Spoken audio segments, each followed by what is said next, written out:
What is up, my Squirtleites? It is I, your king. Welcome back to more Let's Play Pokemon Black and White 2. In the last episode, after clearing out Route 8, we made it here to the Moor of Iciris, where we've been battling trainers and gathering items. And by battling trainers, I mean we've battled one trainer. We also got this TM right here at the end of the episode, the Poison Jab TM, and I want to go over it really quickly. Now, Johanna can learn it, but that's not the Pokemon I would teach it to on my team. I would give it to Jack, my Lucario, if possible. But I still don't even know if I want to do that just based on his current moveset, but at least some of my Pokemon can actually learn this move versus Sludge Bomb. They're supposed to basically be the physical and special equivalents of one another, except I think Poison Jab poisons more frequently than Sludge Bomb does, but Sludge Bomb is also just outright stronger. I don't know. A lot of technicality. Regardless, I'm not really too concerned about getting poison moves on my team. I have moved Johanna, my Volcarona, back in the party, and he's eventually going to actually end up in the PC here soon, so I can get Jack back, just because Johanna's now level 70 and the strongest member of my entire team. And I need to be training everybody equally still as we continue to get ready for the greatest challenges that Unova has to offer. Let me throw out my little Wailmer against you. You have 3 Pokemon. I'm just going to cut out the middleman here and get to sweeping. I don't think this Poliwhirl's going to be out here one-shotting my Zoroark, so I think I should be fine. It also missed with Mud Bomb anyway, so let's get to work. I think this is going to be a one-shot pretty simply. Poliwhirl's not like too terribly strong, so it's fine. If it was a Poliwrath, I could... Well, actually, I know it would have because it would have resisted it, but whatever. All right. So his other 2... Well, actually, there's going to be a great example of a Pokemon that might be able to survive this, I think, after this Wish Cast. I don't think this one will tank it with the nasty plot. Yep, I didn't think so. But the evolved form of Poliwhirl that does not have a fighting type is, after we get through that level up, Politoed. And this one, well, let's just see. I actually can't remember what Politoed's best stat is. Let me look that up. It is special defense, so this thing actually might be able to tank this. Great special defense and high HP. Nope, still went down. Wow, nasty plot does some nasty work. And that is a lot of experience. I know Zoroark is always gaining levels like it's nobody's business because of how much experience we get both from it not being our original Pokemon and the lucky egg on top of it. It's just kind of insane. All right, I need to keep the dowsing machine out. Always forget to do that. Let's look over here. Okay, right in the corner. Got ourselves a big mushroom. And let me see how many more items we have left to get here. Oh, still a fair bit. Wow. One of which we can only get in spring, summer, autumn, so good thing I'm not here in the winter, actually, because I would very much like to have that. Heart Scale over here, and now we can head down. Let's see. Do I want to go this way? Yes, I think I do. All right, this item, oh, literally right there on the flower patch, we got a Dawn Stone, and the Dawn Stone is for evolving Kirlia into Gallade, if I remember correctly. It's also for evolving Snorunt into Frostlass. So if you have either of those Pokemon, you're going to want that Dawn Stone. There's a rare candy. This is impossible to get to if it's winter. That's the one item that you would be barred from. So I can get around you, grab the item first, get a full heal. And I think that actually covers all of the items here except for the one that this Ranger is going to give us after we beat them in a fight. So let's do that. And I believe it's the same thing that we got from the last Ranger. Ooh, also though, first Pokemon... Well, actually, I might be able to get away with one-shotting this thing. If it hits Zoroark, it's going to hit really hard, but it is also quad weak to fire, so maybe we can just take it out in one shot. Hopefully. Would be nice. I almost want to get Flamethrower off of Zoroark at this point, just because the fire is already so well covered by my Volcarona, but I don't know. Not bad, not bad. All right, Skuntank is next. Poison Dark. Let's do a swap here. Let's see. What do I want to go with here? I'll go with Farina. And Skuntank, I believe, is more physically defensive than it is specially defensive. So I will probably use... Well, actually, no. It's kind of bad in both ways. Let's just Earthquake this thing. See how much it does. I was thinking it had like a lot more defenses than it actually does, but that is not true. Nope, down to one shot. Earthquake is more than powerful enough. And last but not least is Carnivine. I'm actually going to switch back to Zoroark just for this one. Because it might not go down in one Flamethrower, but it'll certainly go down in 2. Plus, again, I want that experience. And this is the second to last fight. The other fight here is really easy, though. So I'm not really stressing about that too much. All right, Carnivine, down you go. Very simple. Wow, I can't believe that's still one shot. We're doing really good. My team is in amazing shape right now. Like, yes, I know I'm also very over-leveled for these areas, but this is, again, why I didn't want to go through the entire White Tree Hollow immediately, is because I would have been way too over-leveled going into these areas, and that would have sucked.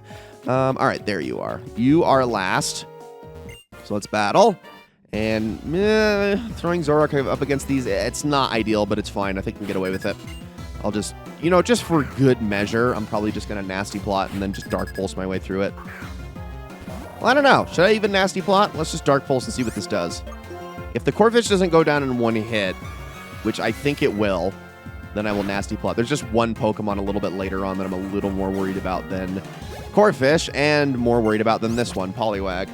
Because I really doubt this thing is going to be surviving. Let's hit it again. And then we are off to Icirus City finally. And at this point, I think we can just fly there. I'm not even going to walk all the way there because like I said, we are done with Route 8. There's really nothing left for us to do in there. Then we got to head off to Dragonspiral Tower. I know I said a few episodes ago that I was probably going to hold off for a little while, but the more I think about it, the more that's not really necessary, if that makes sense. So I'm not really going to bother with that too much. I think we're just going to do it. And especially because it is going to actually unlock some stuff for us that I would like to get. Why did it default to Nasty Plot? I was just spamming A, assuming that I was still on Dark Pulse there. And no, apparently not. Apparently the cursor reset. That was strange. Does it always do that? I feel like it doesn't always do that. But whatever. Zoroark is now level 69 and then some. We'll take it. And then I will, I guess I'll just meet you guys over in Icirus City now that this is done. And I will have healed up my Pokemon, swapped some out, and then we will move on from there. All right, off we go. Now, to get Dragonspiral Tower, all we got to do is head north of Icirus City. In the last game, in Pokemon Black and White 1, there were trainers that were outside of Dragonspiral Tower that you could go after, but not this time. As we head on up, we're going to get stopped. We just don't know anything about it. Could the Dragonspiral Tower somehow symbolize ideals? Could it somehow represent truth? Cedric Juniper says, so you came here as well. I don't know why I read his name there. That was totally on a whim by accident. It was 2 years ago. In this tower, a certain man and a certain Pokemon came face to face. This man sought the truth so he could change the world. That's right. This building rising serenely into the sky is the Dragonspiral Tower. It has towered over the land since before Unova was founded. On the highest floor, the legendary Dragon-type Pokemon was waiting for the appearance of a person seeking the truth. It was exactly how the legend said it would be. Ah, the Lightstone. If that's the case, you must be headed to the top floor. Changing the world? That's an outrageous idea, but it's possible to change yourself, as long as you seek the truth. My, that conversation sure took a serious turn. Maybe something light and sweet would help balance things out. And we're going to get an Olgato for free, which is just essentially a fancy full heal.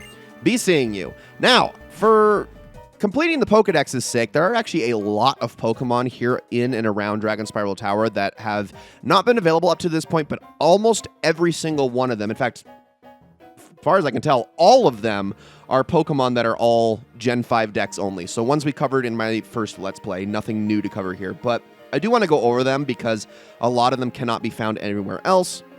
You can actually start catching Sawsbuck, fully evolved here. You can get Mienshao, get Vanillish around here, Druddigon, Mienfoo and Mienshao are over here. There's just a bunch of different Pokemon to go after, and then once you head inside, you can also get yourself some Golurk. Now, I think a couple of those might have locations in other places that you can actually find them, but they're still not the easiest to track down. This is just a great place to go after a lot of Pokemon you might be missing in your Pokedex up to this point. And that is going to be kind of important because there is actually one thing that I'm not going to be covering in this game, but I am going to be going over in a summary that you are going to want to be filling out your Pokedex to access. So let's head on inside. Wanted to grab that really quickly. And actually, yeah, okay. Real quick. There's an item that is up on the cliff just outside of Dragonspiral Tower. You might have seen me walk past it before we started talking to Cedric. That's only accessible in winter. I'm probably going to come back and get that a little bit later if I can remember to do so. It's a never melt ice, which I don't know if I 100% need it, but it is worth mentioning. It's just the held item that boosts ice damage and all that. So that's it. That's really all there is to it. Now, there's a bunch of items in here, one of which is hidden, so we're going to want to go after that. But let's try to get each and every single one of these things in here as I try to avoid all of the Pokemon inside. Get ourselves an elixir. There's 3 items in this first main room. Is it on that rock? Yes, it is. A red shard.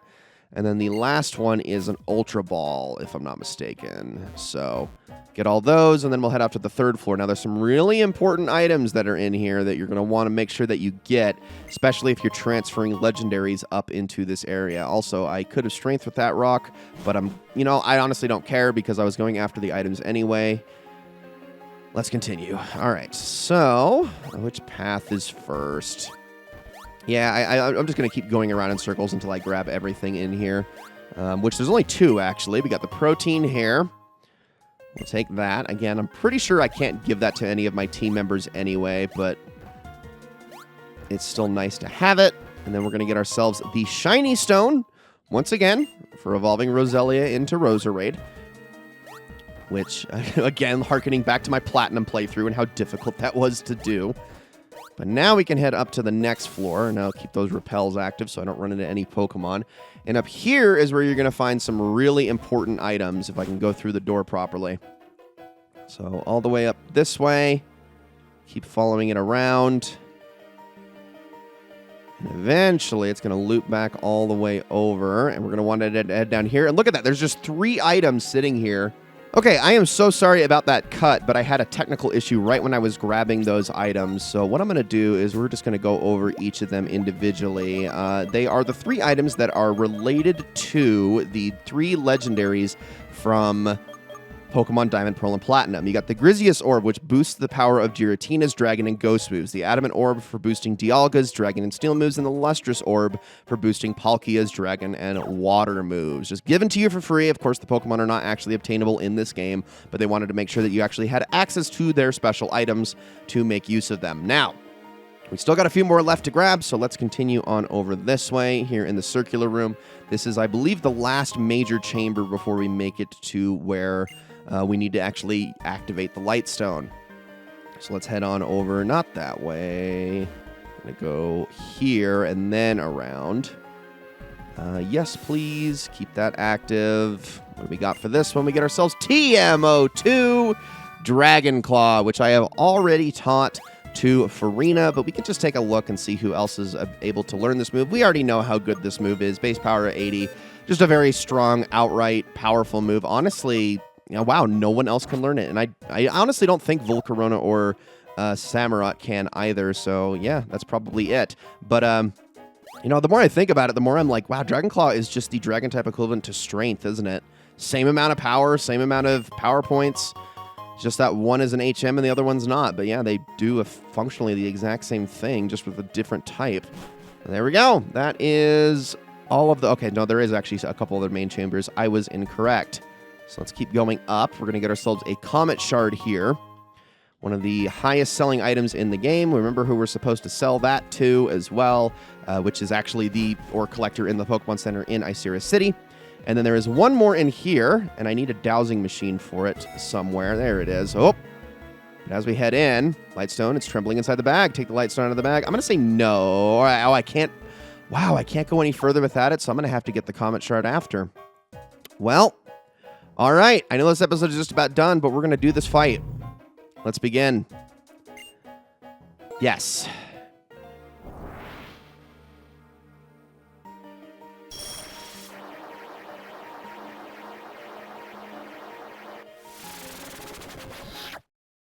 Lightstone draws in the aura of the surroundings and converts it into a powerful force, which is now being released.